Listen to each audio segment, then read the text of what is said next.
Look out! Here come former SportsCenter anchor Bob Stevens, esteemed basketball coach Rich Basirico, and Hall of Fame sports writer Curry Kirkpatrick.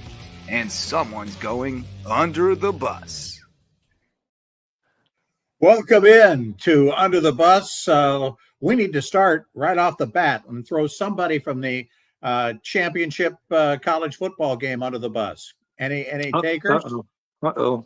Well, I know what you're going to say, Bob. That Michigan has just repeated and won the national championship 2 years in a row because they beat Ohio State.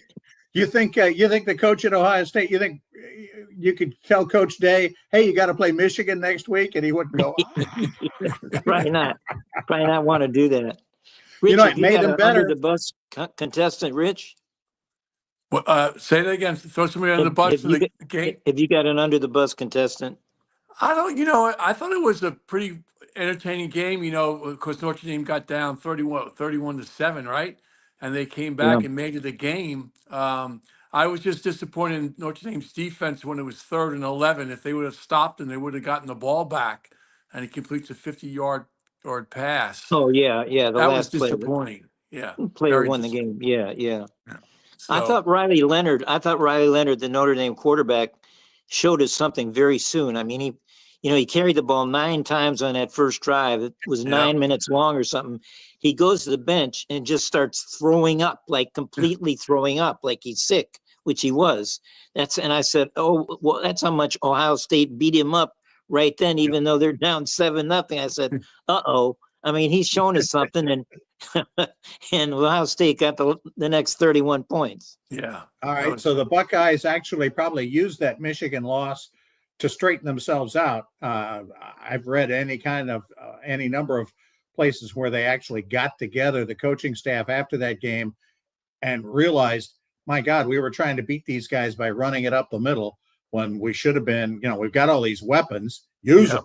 And so give them credit for learning from their mistake. And they're the college football national championships. What'd you think of therefore, now that it's done, the whole format and what you would do to change things next time around? Think about this, the seeding part of it. In the quarterfinals, the semifinals, and the finals, the lower seed team won every time. Now, I say lower, meaning, you know what I mean? It's more higher seeded team. Lower seeded team. We certainly got a deserving champion. I mean, it was almost like the basketball tournament. This team, Ohio State, beat all the teams that were in the top 5 or 6 all year. Right. So they got to play these teams in the playoffs, and it kind of seemed like a deserving thing, which the NCAA basketball tournament is every year. You play it out. Yeah. I thought the last play you talk about, Rich, showed what a terrific player that freshman receiver, J.C. Smith. I mean, he's not touchdown Jesus, he's touchdown Jeremiah. He made it, and his quotes after he made the play, and it really cinched the game. His quote I kept remembering his quote, which he said in a couple of these games. He said, "Go ahead and play me man to man. It'll be a show." And, and that last play was a show. He's terrific. I think we should talk about, does this mean the Big Ten is the big boss of college football now? Because, they've won it 2 years in a row. Back to back. Yep. Yeah. They're 5-1 against the SEC over the 2 years. What do you think it says? I think it says the Big Ten may not be able to recruit the old-fashioned recruiting. The Big Ten can't recruit with the SEC because all the kids are down there in the South. They're just making more football players in the South. But they can spend with those schools in the South, and that's what they're doing. I mean, at $20 million for this Buckeye roster, and they'll go, they'll find them a quarterback, and they'll be just fine. Jeremiah will come back, and boy, they'll be good again, and as will Michigan, and now people, now Oregon, and so with Oregon and Southern Cal and UCLA, and those people will start spending money too, And they've got all that money. And, it wouldn't surprise me. Penn State's got their whole team coming back. Wouldn't surprise me if they're preseason number one. But, Bob, you talk about that. The Big Ten now has markets in New York and LA and Chicago. And, of course, Oregon's got the Phil Knight money. And it was a comedy to me when Kirk Herbstreit, who was terrific on the air, but he's an Ohio State guy. And after the game, he kind of tried to explain away that Ohio State was not this $20 million NIL creation, but the quarterback from Oklahoma State, the running back scored Kansas State, touchdowns. not even Oklahoma State. Kansas State. I'm sorry. Right. The running back had the great name is from Mississippi. Right? Mississippi. Yeah. He scored 3 touchdowns. And then they have Caleb Downs, the defensive back, probably the best defender in the country. He's from Alabama. So they actually kind of contributed to the victory, I thought. Absolutely. And Herbstreit, what is the deal with Herbstreit and his dog, by the way? He's got his dog on the field. I thought, he's going to break down sobbing and lose the leash and the dog would run away. I thought the dog died. It did. But now is this a new dog? No. Aren't they brothers? Well, I don't know. The dogs are brothers, I think. He had them both. Yeah. I thought one of them died. I thought one of them died. One of them did. Oh, they did. And this is a living brother. Right. Okay, so this is the second. Yeah, this is a replacement. Hey, I got somebody to throw under the bus in this whole selection thing. You talk about SEC and Big Ten. I want to throw under the bus the ACC commissioner. I can't even name him. But did you see Phillips? He's from Northwestern. Right. He used to be Big Ten guy. Right. Northwestern AD. You see where he is suggesting that next year, in order to game the system, that the team that's actually the best in the ACC won't have to play in the championship game because neither, Ohio State didn't have to, and neither did Notre Dame. So he thinks that's the way to do it. The number 1 team will be out. Let 2 and 3 play for the ACC championship so that they can make sure they get a second team in and maybe even a third. What a joke! That's just stupid. I mean, they got their 2 teams in this year, the ACC, but I think they were rated number 11 and 12 in the rankings. Right. So that's how they got in. Yeah. But how bad were they in the bowl games? What's that? How bad was the ACC in bowl games? Yeah, Clemson and Clemson won, but then they lost the other game. But also, it also would just extend the season more, make it even longer. I mean, these playoffs I think they're way too long. First of all, I agree with Rich. They need to seed them. They need, pick your if it's 12 again, pick your 12 teams and then seed them 1 through 12 and play that. Yep. That's got to be the way they do it. And the other thing is, I think the whole system is too long. I mean, they need to maybe start the playoffs much earlier. Play every week instead of and end on New Year's Day like it used to be. Yeah. Now they're going for Valentine's Day. They keep expressing it out. It's way too long. I tell you what, we're gonna take a break. We're gonna come back and we'll talk about the league that's going to play till Valentine's Day. The NFL, we're finally to the Final Four, and we got 9 days left in January. I get this feed from on my Facebook with the historical stuff. All the Super Bowls have already been played, seems like. So they're showing me old Super Bowl stuff. Oh, this team won the championship on this date and such, and it was already 2 weeks ago. All right, we'll get into all of that. We'll throw some people under the bus. When we come back, we're brought to you by Hudson's restaurant on Hilton Head Island. Not a place to go this week. A little chilly down our way, but keep it in mind. Hudson'sOnTheDocks.com if you want to look it up. We're back in a moment, throwing people under the bus.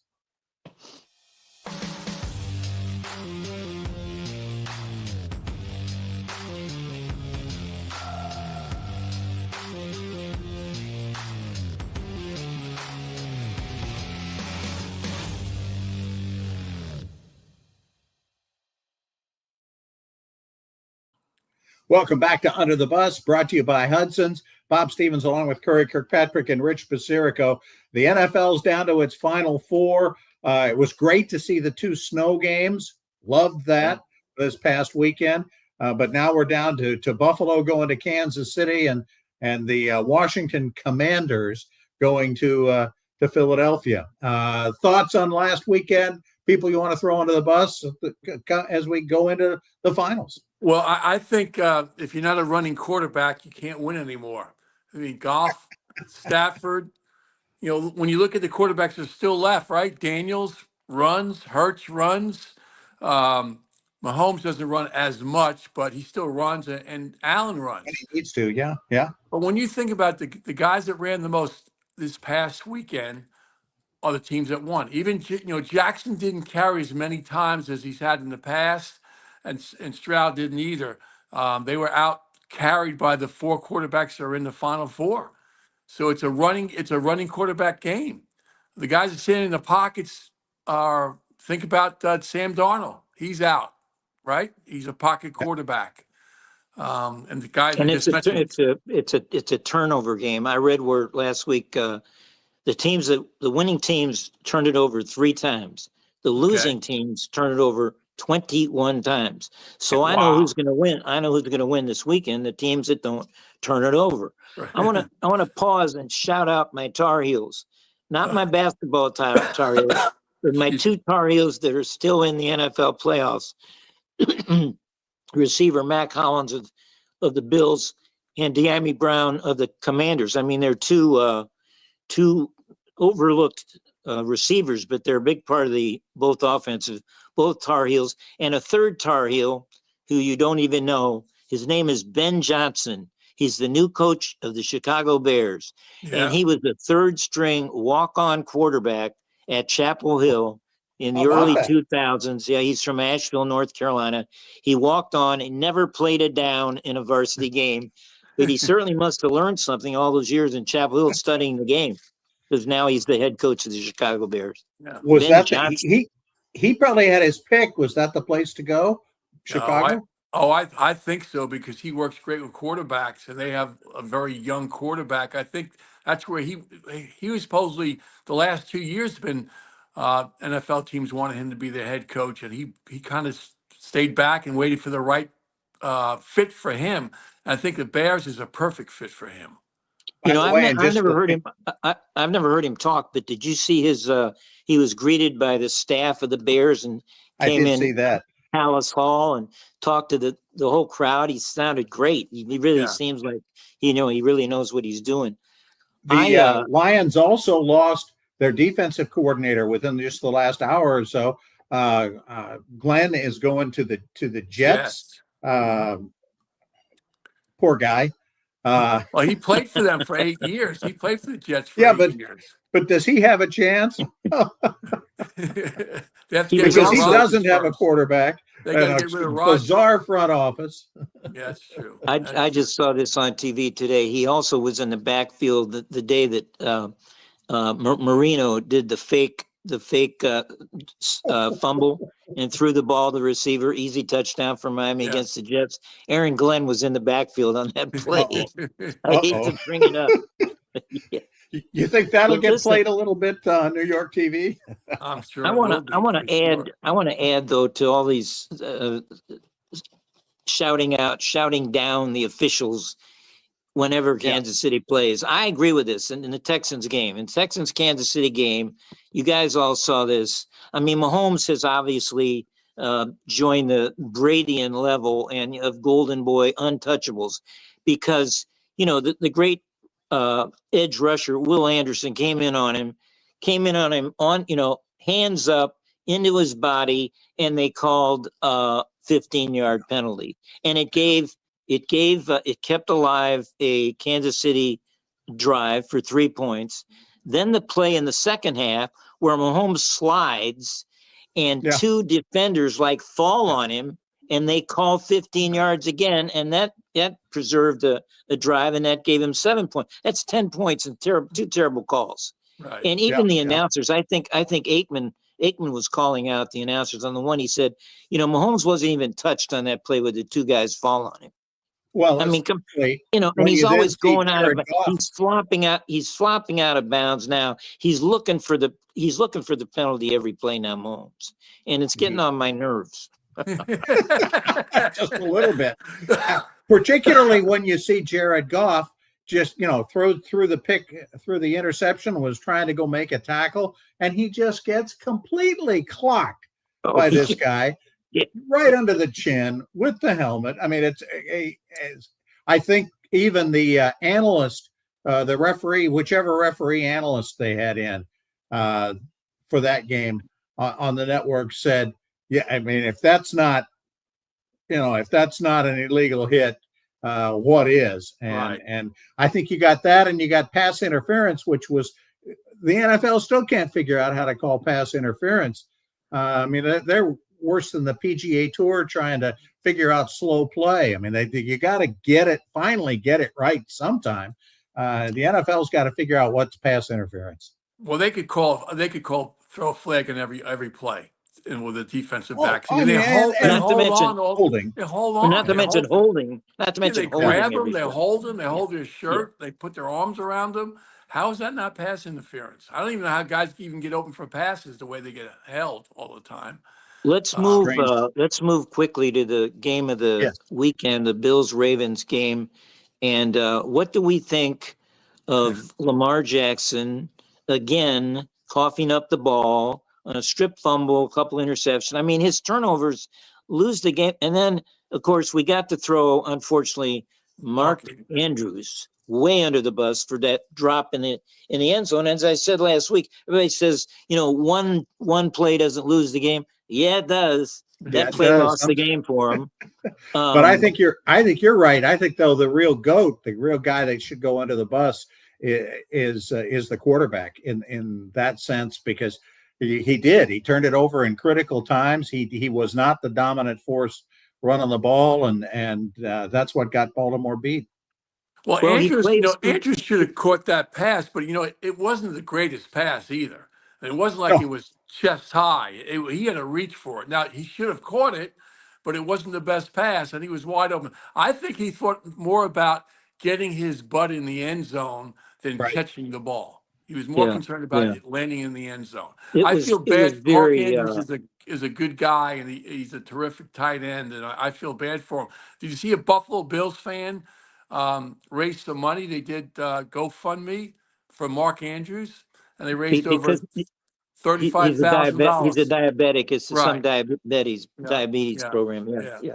Okay. But I did not like that Mark Andrews did not meet the press either Sunday or Monday. He's been ducking the press. Not good. Not a good look. No, he's supposedly a great guy, and he is a terrific player. Even I'm a Bills guy. I'm a really strong Bills guy. But when he dropped the ball, I felt for him. You got to feel for the guy like that. I mean, Hey, Rich, he was on my fantasy team this year, and me too. I even hung with him early in the season when he was doing nothing, and then he had a great finish to the season. So who wins? Give me the two teams for the Super Bowl, and why? All right. I got the Bills beating Kansas City. I just think Kansas City is living on 9 lives. I really do. I think Buffalo will beat them for sure. And, I think Philly's going to win, but I'm hoping Washington beats them. I really do. And I think they could. I mean, they split during the regular season because it's in Philly, but I would love to see Washington beat Philly. And then I think the Bills win the whole thing, Curry. I think the Bills are Super Bowl champs. I got the Bills, finally getting over in Kansas City. But the other game, all the talk is Jalen Hurts hurt. He's always hurt. He's always the biggest story. Is he going to play? Is he not going to play? Didn't this go back to last year's playoffs? And it seems like every game is Jalen Hurts hurt. I'm sick of that too. I'll tell you what. No, I think it's fate. I think the Eagles are going up against history and fate and everything. This kid Daniels is such a story. Everybody's talking about what would be the best story, a Super Bowl winner, and it's not even close. It's the Washington Commanders with this rookie. I mean, who has ever had a rookie season like this? Bob, you and I go back older than anybody, but I remember in the 50s. Otto Graham, I don't, Sure. I didn't think he had a rookie year like this. No. No. Marino, No one has. Marino had a great season, went to the Right. playoffs, but Right. not like this. This kid, I think it's fate. He's so calm. He's so measured in everything he does. I think the Eagles are up against this guy, and I think it's fate. He's going to take I the hope so. I Commodores to the hope. Super Bowl. Well, think about this. Washington only won 3 games last year. Commodores. That would have been a much better name than Commanders. The Commodores. The Commodores. Can I get Lionel Richie to do their to sing? There you go. Hail There to the you go. Commodores. Oh, there you go. He should be the halftime. I felt talk about the snow games were epic, especially the game in Philadelphia. I thought, and Matt Stafford leading the team down the field to try to tie the game was just unbelievable drama, great drama. And but I kind of felt you got to throw the coordinator under the bus on that one. That 4th down was a terrible call to throw it to the sideline like that. He wasn't even close in that pass. I don't understand how they're always throwing these fades to the sideline, because the sideline's like a defensive player. If he's 1 yard off, which he was, he's probably 2 or 3 yards off. It goes out of bounds. The receiver had no chance to catch that, 0 chance to catch it. I just thought it was such a poor call on the 4th down play for them right there. On Stafford. Stafford throwing a ball. Yeah. Yes. Well, I think, he's lost. Cooper Kupp has just faded from 3 years ago. I mean, he's just not the same at all. So he's not a factor anymore. But it's so cold, and there's Stafford in the snow. But then I think he'll be okay. He's doing all those commercials, those mattress commercials with his wife. So I think he'll get warm right away, getting the money from that. Guys, to get back to Daniels, I think he just tore apart the best team in the league. I mean, Detroit was the best team in the league, right? Yeah. I know they had defensive players hurt, but I mean, the way he seemed to toy with them, to me, he's a phenomenal player. I think this guy. He really is. He's terrific. And no one heard about him until he went to LSU, Right. Before the year in LSU. He was at Arizona State his freshman year, maybe. No one knew about him. Yeah. He wasn't a pro prospect at Arizona State. Yeah. And not until he went to LSU. Well, when you think of what he's doing as a rookie, I mean, Mahomes was basically he didn't play as a first year guy as a rookie. For Kansas City as a rookie. He came in. I think he played the last game. He was like redshirted that year. And Brady as a rookie didn't play. He just came in that fluke play. This guy is doing something all these legends that we have in the game didn't do in their first year. All right, guys, we'll have something to argue about next week, because I'm going to take Kansas City for the same reason, Curry, that you took Philadelphia. I just think it's just written that Kansas City is going to be there. I think the league is going to do everything they can to get them there. I'm not taking Philadelphia, Bob. I'm taking Washington. No. You were taking Buffalo, though. No, I'm taking Kansas City and Washington. Yeah. So I'm taking Kansas City against Buffalo, and I'm going to take the Eagles, because I think the MVP of the league is Saquon Barkley. You can talk about all these quarterbacks you want to. Saquon Barkley, wow! I mean, or as they called him last week, Snowquan Barkley. Yeah, Bob, you're going with chalk. The Commanders had to know he was coming, and he still killed him. Yeah, he is. Well, doesn't that tell you something about having a good offensive line? Look what Barkley did last year with the Giants. And that's nothing. It. I think the Eagles have the best offensive line. Yeah, so I'll take the Eagles and Kansas City, which won't be nearly as much fun as Super Bowl. You're right out there on the line. Taking chalk. Congratulations, Bob. Yeah. I'll take the Bills and the Eagles. But I want Washington to win. And I'm going Bills and Jaden Daniels. Oh, there you go. Right. Perfect. It.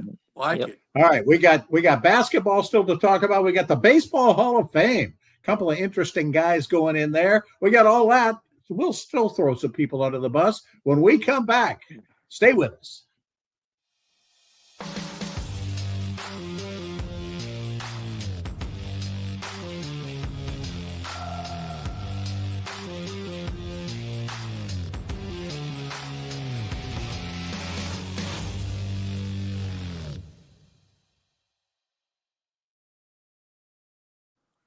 Welcome back to Under the Bus, brought to you by Hudson's. Hudson's on the docks.com. Bob Stevens, along with Curry Kirkpatrick and Rich Basirico. Let's get the Baseball Hall of Fame out of the way, and then we'll talk basketball. Ichiro goes in, gets all but one vote. Curry, did you ever have a vote for any of the Halls of Fame? No, I didn't. I vote on the basketball, the college basketball, all Americans and players of the year and stuff. That's the only thing. But I think the Hall of Fame vote should be transparent, and they should all be, say who they voted for and why, and then we can understand how this guy didn't vote for Ichiro, the one guy. And we'll never find out who it is. We've still don't know who the one guy who didn't vote for Derek Jeter came out. CC Sabathia gets in. Okay, and Billy Wagner was really good. I remember watching Billy Wagner and marveling at how little he was and how fast he threw the ball. It's unbelievable. His size versus his speed. Really amazing. Is it true? But is it true? Is he the first left-handed relief pitcher in the Hall of Fame? Billy Wagner? Wow. Yeah. Oh, you might be right, but yeah, I read that. Yeah, he might be. Wow. All right. That's pretty interesting. And yet it took him 10 years. Right. He must have struck some people out and did some better things after he retired because his vote total kept going up. And how does that happen? I don't understand that. How you don't vote for him, but then a year later you go, "Oh, I think he deserves to be in the Hall of Fame." I've seen some experts talk about the issues that came up the other years.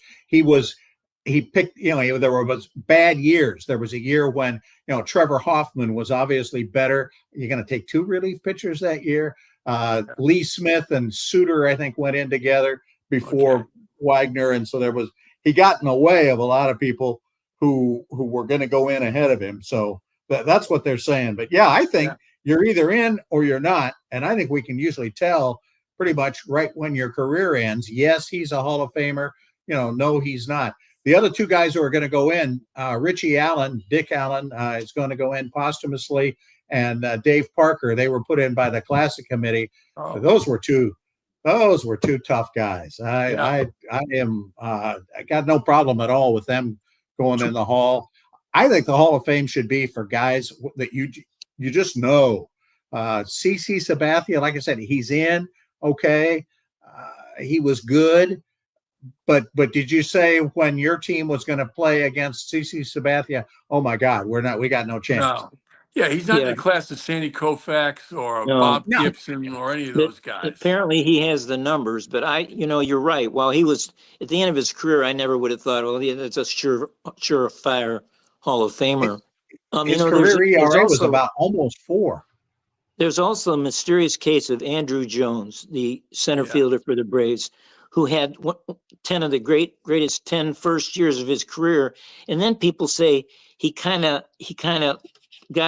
played himself out of the Hall of Fame. I think his last 10 years or whatever it was, which means strange to me. That seems weird to me. Well, it seems weird to me that he did it. I mean, that's the way it turned out. Yeah. If he'd have retired earlier, he probably might indeed well be in. All right. Yeah. So that's Hall of Fame talk. Now we'll get into what you guys really love, and that's basketball. College basketball, the highlight of the week, an awful lot of upsets, but was the highlight of the week Dan Hurley's rant at the official. How about that? Hey, he tells the official not to turn his back on him because he's the greatest or he's the best effing coach in college basketball. I mean, that's why the guy shouldn't turn his back on him because he's supposedly according to him, the best coach in college basketball. Give me a break. You got to be kidding me. Rich, and then someone said he also said not only college basketball, but any freaking sport.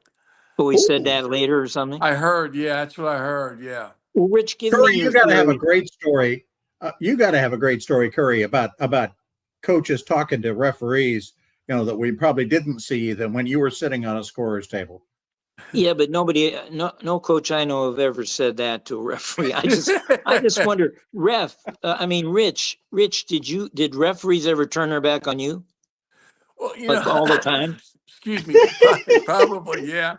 Probably, but you have to find out which refs you can talk to and which you can't. Really, you learn their personality, and there's certain guys you can really start to rip them. I mean, you really can rip them, and there's certain guys you can't talk to at all because they're gonna tee you up. You just got to know which guys. Hurley thinks he's the best friends of all these guys because he's won 2 national championships. He thinks, A few weeks ago, I saw Hurley in a game had his arm around a ref, like right, at timeouts. He had his arm around a correct, ref. So yeah, he is good friends with some of these guys, others he's not. But I take exception to a couple of things he said. First of all, the best coach in the effing sport, Yeah. you know, right. I wonder if the good folks of Maui would agree with that after they saw him rant and rave and bitch and moan about the referees and then get blown out by Dayton by 18 points. I don't think he was the best coach in the sport on that No, night. I think another thing, he went on this rant in the press conference about how he's always on TV and they right. never show other coaches ranting and raving and blowing their heads off against. Well, number one, sure they do. He's talking about Big East coaches. Sure they do if that happens, but nobody Yep. blows off steam like he does. Well, did you Well, see they mean, where he also don't have was? the rings that He was he he was has. I in the mean, middle. He was on the middle of the floor when he was yeah. yapping at that official. He's in the Well, middle of the floor. He should have been Rich, teed up right then and there. that was what I was going to ask you. Several years ago they put in that coach's box, which Yeah, right away became a stupid farce because they never enforce it. They never enforced the rule. enforced it. Is Right. that rule still in, Rich? Because Yeah. nobody, it is. Yeah. To my Well, you're not understanding, it supposed to. is. You're And also no, not but they supposed to don't go say on. anything. I mean, even in high school, we had a coaching box, and very rarely did a official say, "Hey, get back in the box." Occasionally they did, but not often. Well, There and were you guys can't that go coach out on, against are on the freaking floor, and and you can't go out on the floor either, can you? right. You Can you say to go the out on the official, floor why is he on the floor? What's he doing on the at a floor?" And they just look at at a you. They kind timeout? of, At a timeout, I mean, at a timeout, are they allowed to go on the floor? well, you have your team that comes over. You are on the floor, but you're not supposed to be going like Hurley went after him. He's in the middle of the floor. He's at the center circle. Well, He I mean, shouldn't have teed up. Hurley's whole thing about this guy, Hurley was screaming and yelling, and the guy turned his back on him. Well, Right. isn't that a thing referees are supposed to do? They're supposed to, Correct. circle around and don't even Absolutely. listen to the guy. Don't even They're listen to not the guy. right. And so Walk away from him. he's yelling Walk about away from him. and he's so upset that it's disrespect that he's pointing out.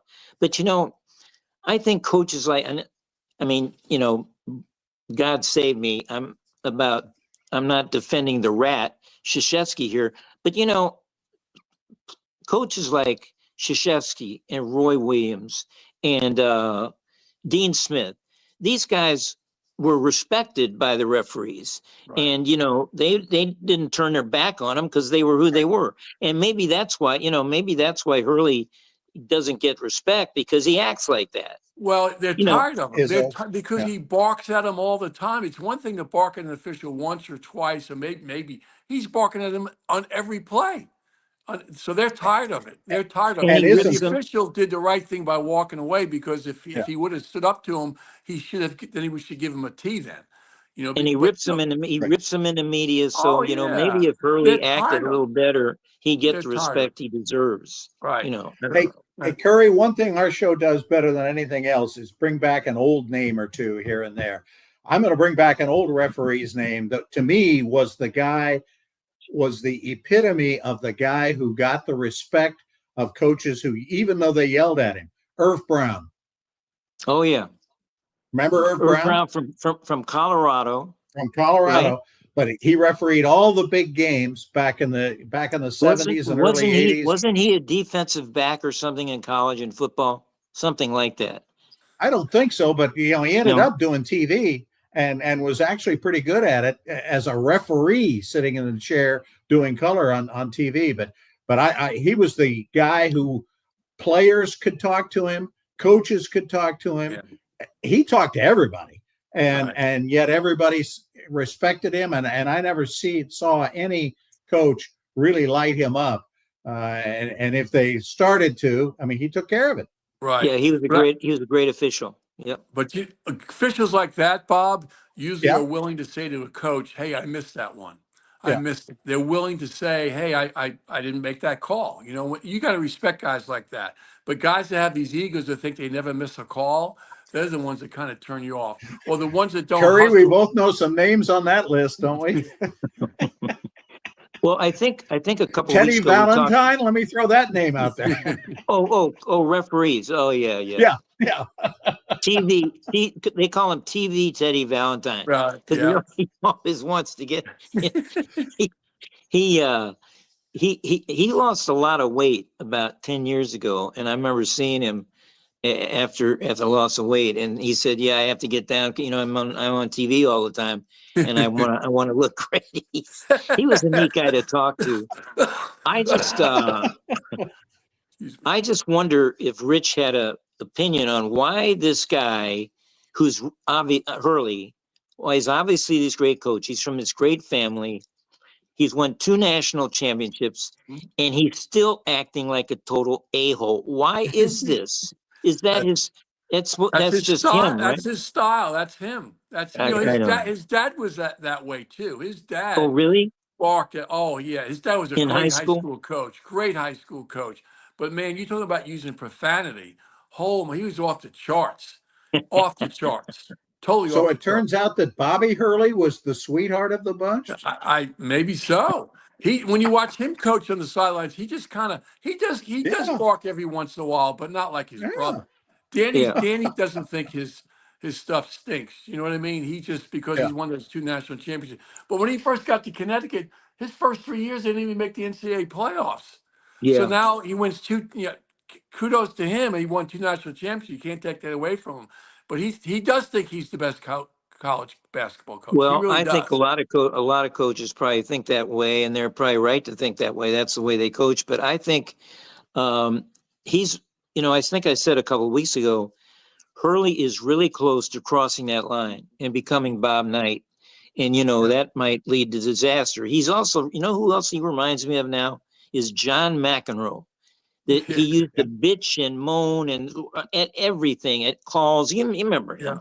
This is while he was winning major championships. Yeah. He was the best player in the world, and he's still bitching and moaning all the time. Sorry. And that's what this guy reminds me of. Well, you're right on it, Curry. You're right on. He's never had. Any last guys to throw under the bus? Yeah. Any last guys to throw under the bus? Well, we're throwing the whole Hurley family. Yeah. We're throwing the whole Hurley family under the bus. To enter the new year, that'd be a good one. A triple header. Triple header. All right. The Hurley family under the bus. Guys, right. It was fun. Let's do it again next week. Thanks so much to Justin Jarrett for policing this thing and for finding that good Bobby Hurley picture there. Danny Hurley picture. That was good stuff. We'll be back with Super Bowl preview and all kinds of great stuff. Thanks again for joining us, and we'll see you again real soon. Under the Bus, brought to you by Hudson's on the Docks. Thanks, everyone. Take care. Under the Bus is a production of the Loco Media Network and is filmed on the Hilton Head Island campus of the University of South Carolina, Beaufort. The executive producer is Justin Jarrett, with assistance from Trey Ramsey, Mahogany Hickman, and Adam Carroll.